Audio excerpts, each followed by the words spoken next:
Fala galera do Race TV, eu sou o Moa e hoje estamos começando um novo quadro no canal chamado Race News, onde todas as semanas eu vou trazer os fatos, as notícias mais importantes que aconteceram na internet automobilística desse mundo. Então, hoje tem caso do Felipe Massa, Lando Norris dominando o México, contrato do Russell, brasileiro na Fórmula 2 e também tem polêmica na FIA. Então, bora pros comentários, vamos falar das notícias aí, bora lá.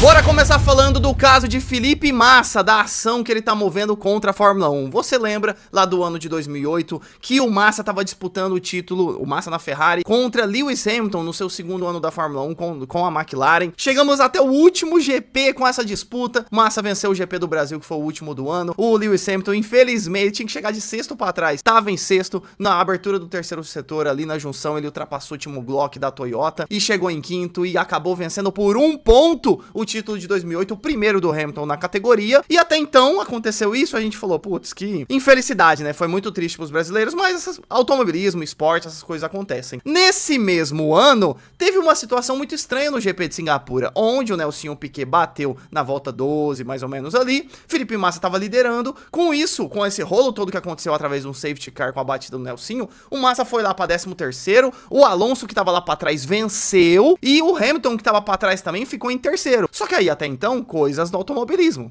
Ainda mais em Singapura, que é uma pista de rua, uma pista com muros, uma pista muito estreita, pô, fácil de acontecer. Um ano depois, Reginaldo Leme traz o furo de reportagem que essa batida de Nelsinho Piquet em Singapura foi combinada. Flávio Briatore, o chefe da Fórmula 1 na época, combinou e pressionou o Nelsinho pra fazer essa batida, pra jovem Alonso não parar no pit stop e fazer o reabastecimento, ele ir pra primeiro, já largou de tanque cheio e venceu o GP, dito e feito, foi o que aconteceu. Obviamente que o Massa ficou puto com isso, gerou um alvoroço em todo, principalmente com os brasileiros aqui, fãs de Fórmula 1. O Massa com os advogados dele da Ferrari tentaram ir atrás disso, só que tinha uma regra na Fórmula 1, se passar o ano calendário, não, tipo, meio que prescrevia, não podia ir atrás de alteração de resultado. Como já tinha passado, já era 2009, não teve muito o que fazer. Só que ano retrasado, o Bernie Ecclestone veio numa entrevista falar que a Fórmula 1 sabia que ele era o chefão da Fórmula 1 lá em 2008, que ele sabia no ano, e digo mais,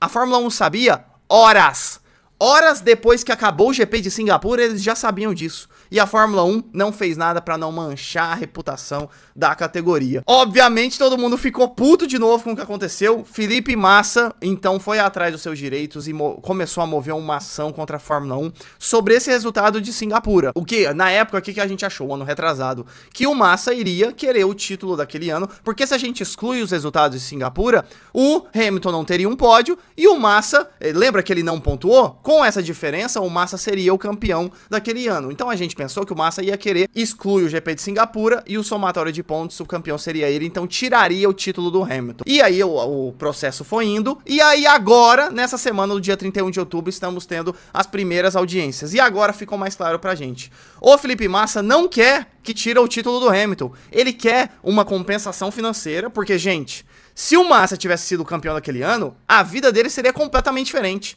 Ele fecharia muito mais patrocínios, ele pra sempre marcaria o nome dele na história da Fórmula 1, ele pra sempre seria um ex-piloto campeão de Fórmula 1, tudo que ele fosse fazer dali pra frente seria diferente, falando financeiramente. E em outras questões também que não tange a parte financeira. Não podemos negar isso, né? Então ele tá pedindo uma compensação financeira, e ele também tá pedindo uma declaração oficial da FIA de campeão de 2008. Ele não quer que tire o título do Hamilton. E já tivemos na história da Fórmula 1 campeões póstumos, no caso do Massa não é póstumo, pelo amor de Deus. Mas já tivemos situações de vencedores de corrida e de campeonatos desse jeito. Então não é uma coisa que a Fórmula 1 nunca fez, entendeu? Não é uma coisa inédita. Só que aí, essas foram as partes do Felipe Massa. E do lado da Fórmula 1, já deram declarações também FOM Fórmula 1 e Bernie Ecclestone, que estão nesse processo, que tá acontecendo agora em Londres, como eu comentei essa semana. Eles estão descredibilizando o Felipe Massa por conta, chamando ele de milionário. Ah, Felipe Massa tá pedindo dinheiro, ele é multimilionário, a palavra que usaram. E além disso, estão usando o argumento de que a Ferrari errou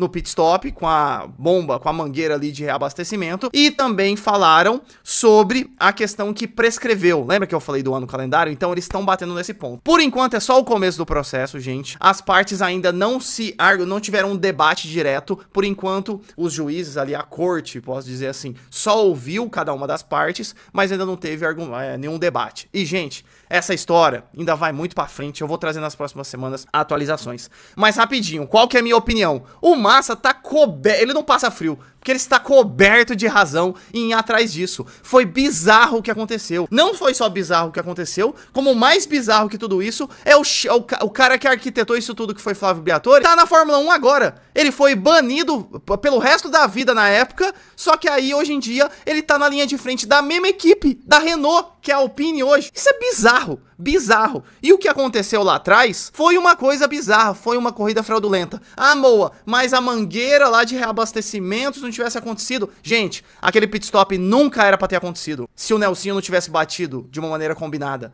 Então todo o resultado daquela corrida foi impactado por esse fato. Tudo tem que ser cancelado. Pra mim aquela corrida nunca era pra ter existido nos registros da Fórmula 1, depois que descobriu tudo isso. Não sei a opinião de vocês, já deixem aqui nos comentários. A minha opinião é que o Massa tem que ir atrás. Se ele vai conseguir alguma coisa, é outra história. Mas que ele tem que ir atrás, e o que ele tá fazendo, ele tá coberto de razão. Tem que jogar no ventilador mesmo, e é isso aí, cara. Não... Massa, tô com você 100%. Segunda notícia, nosso brasileiro Rafael Câmara anuncia a equipe que ele vai guiar na Fórmula 2 em 2026. Você que estava acompanhando o nosso brasileiro na Fórmula 3 agora em 2025, Rafael Câmara, piloto da academia de pilotos da minha Ferrari, da escuderia Ferrari, ele acabou de anunciar que vai guiar pela Invicta Racing em 2026 na Fórmula 2. E aí, Moa, por que que isso é importante? Porque nas categorias de base é muito diferente na Fórmula 1.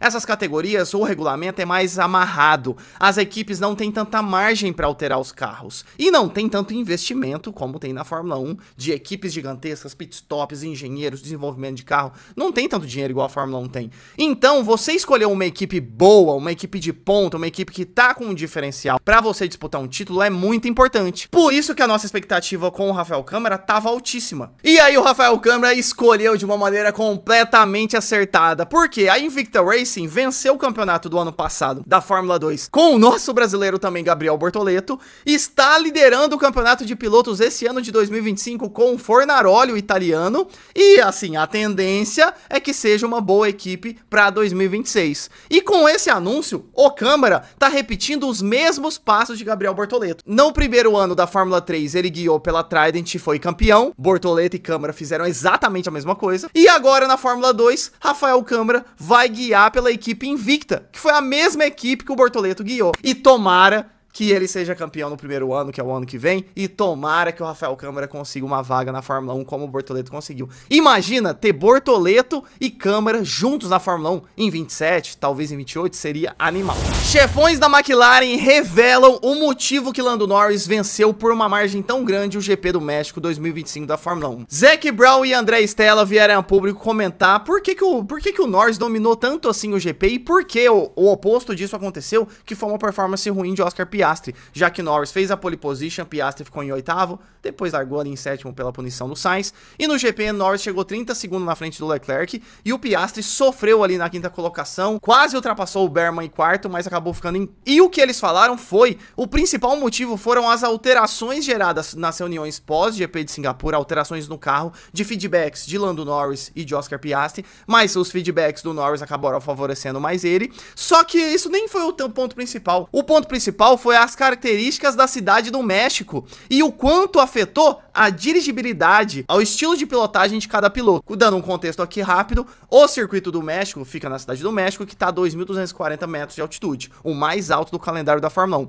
E por que isso influencia? Porque com isso você tem uma menor pressão atmosférica, menos ar circulando e com isso menos pressão aerodinâmica dos carros. Então os carros têm que colocar mais asa para realmente ter esse grip, ter essa aderência no solo. Só que aí a pista do México é um dilema, porque você tem que colocar mais asa, tipo Mônaco, para dar mais esse downforce, só que você tem a maior reta do calendário, que é quase 800 metros ali na reta da largada, tipo Monza. Então, você fala, meu, eu tenho que colocar mais asa, Só que colocando mais asa eu tenho mais arrasto, menos velocidade reta. Só que eu tenho uma reta gigantesca, então fica nesse dilema. Com isso, mesmo com as configurações, o carro fica mais escorregadio, fica mais difícil de controlar. Além do fato, se tem menos ar, você tem menos ar para resfriar as partes do carro, principalmente o motor. Por isso que as equipes trouxeram aquela atualização na lateral, com aquelas ranhuras, parecendo tipo brânquias ali de peixe, colocaram mais daquelas ranhuras para esse pouco ar que tem entrar mais ali e resfriar as partes do carro e não ter um superaquecimento. Mas voltando, esse carro que deslizava mais é mais o estilo de pilotagem do Norris e é o oposto do que o Piastri gosta. Então o Zac Brown e André Stella falaram que por isso que o Norris acabou mandando muito bem, vencendo aquela corrida com uma grande margem. E aí no final da fala deles, eles falaram que não, os meninos estão bem e realmente eles vão pra frente, eles estão confiantes, a gente vai deixar eles brigarem. O que eu duvido muito, viu, dessas papaya rules. Eu só quero ver o que vai ser no Brasil, Las Vegas, Qatar e Abu Dhabi, desse rolo todo aí. Eu espero que deixem eles brigar mesmo, porque a gente quer ver disputa, ainda mais agora com o Max chegando. Laura Villers processa a FIA por eleições antidemocráticas à presidência. Não, você que acompanha o mundo do automobilismo sabe que o presidente da FIA é o Mohammed Ben Sulayem, que tá desde 2021 no cargo. E esse ano, como os mandatos são de 4 anos, a gente vai ter as eleições dia 12 de dezembro. Até aí, beleza. Tivemos o anúncio há alguns meses da primeira mulher na história a se candidatar à presidência, que foi a Laura Villers. Então, até então, a gente tinha os candidatos Mohammed Ben Sulayem, Tim Meyer, que é um ex-comissário da Fórmula 1, e a Laura Villers, que é piloto. Só que nas últimas semanas, também há um mês e pouquinho atrás, tivemos a segunda mulher candidata, a segunda mulher da história, Virginie Philippot, a belga. Então a gente tinha 4 candidatos. E aí você fala, pô, Moa, qual que é a notícia disso? Por que que a Laura tá processando a FIA sobre o que aconteceu? É que nas últimas semanas tivemos alterações das regras. Vamos lá no contexto. No mês de outubro, todos esses 4 candidatos tinham até o dia 24 de outubro para homologar suas candidaturas. E quais que foram as regras que foram mudadas? Cada um dos 4 candidatos tinham que ter 10 vice-presidentes, 10 representantes das confederações locais do automobilismo ao redor do mundo. Até aí, beleza. Aí você fala, amor, cada um pega 10 e já era. Só que aí a FIA falou que não pode ser qualquer pessoa, os 10 de cada um. Tem que ser 10 pessoas escolhidas dentro de uma lista pré-definida pela FIA. Aí você fala, moa, beleza, é só escolher as 10 pessoas. O problema é que essa lista, aí você fala, se são 4 candidatos, tinha que ter 40 pessoas no mínimo nessa lista, né?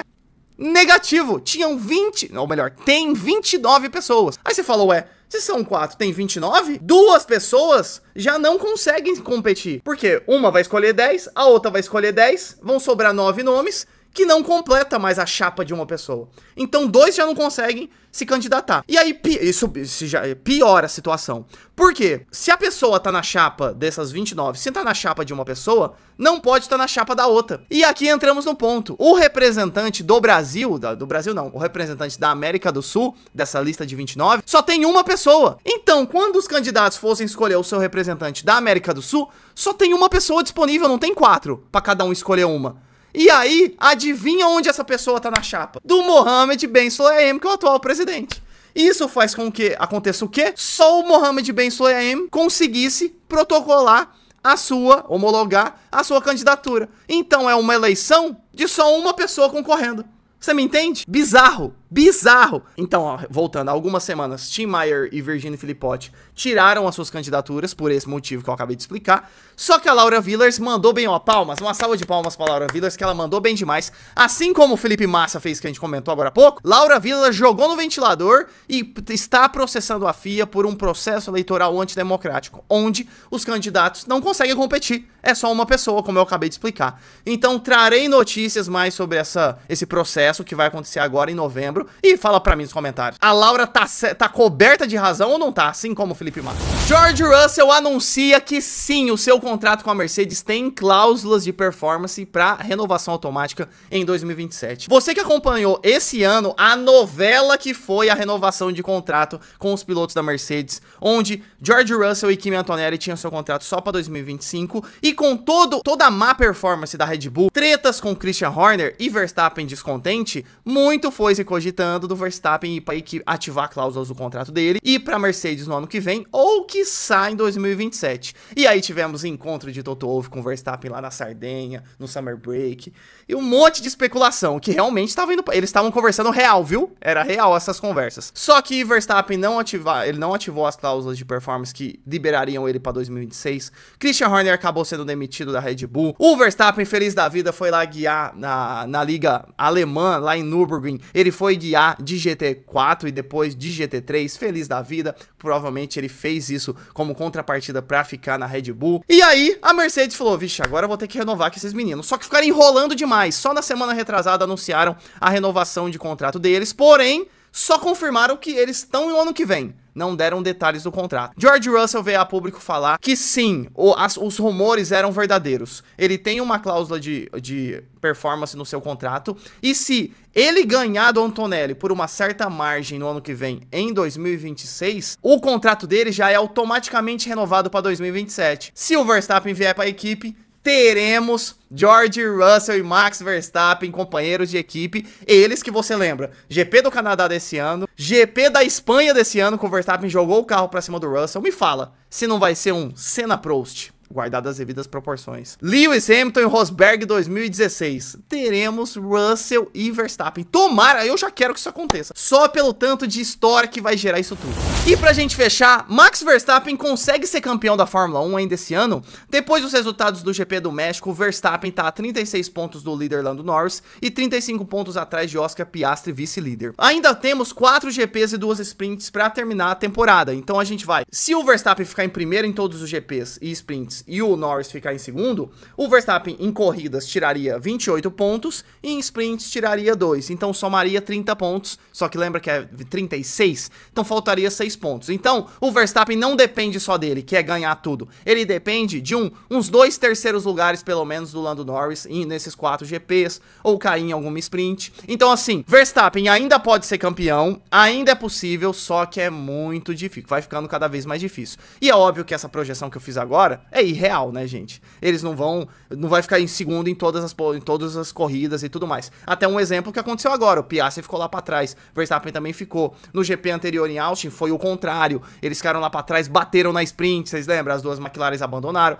Muita coisa pode acontecer, mas assim, torcedor do Verstappen, é possível o título. Agora no Brasil, que vai ser semana que vem, é um grande GP, que coisas podem acontecer. Imagina se o Verstappen vence igual no passado. E além de tudo, as próximas corridas, cada uma que acontecer, acaba tendo um fator psicológico em cada piloto. Então, o GP de Austin teve uma consequência psicológica, mental, nos 3 pilotos. O que aconteceu agora no México teve outra, porque a gente saiu de Austin, os pilotos da McLaren abalados pelo que aconteceu, principalmente da batida dos dois na sprint. Agora a gente sai do México, o Norris tá mega confiante, o Piastri tá com a moral lá pra baixo. Você entende? Então cada GP esse cenário vai mudando. Só que o Verstappen ainda precisa de mais um pelo menos, ótimo resultado dele, tipo uma vitória, e um resultado ruim das McLaren, tipo um quarto, quinto, um abandono, ou ficar talvez em 11º, bater com alguém e for lá pra trás. Mas, torcedor da Red Bull, é possível sim. Então foi isso, esse foi o primeiro episódio do Racing News, com as notícias aí, ó, tudo de mais importante que vem acontecendo no mundo do automobilismo, mas principalmente a gente falou hoje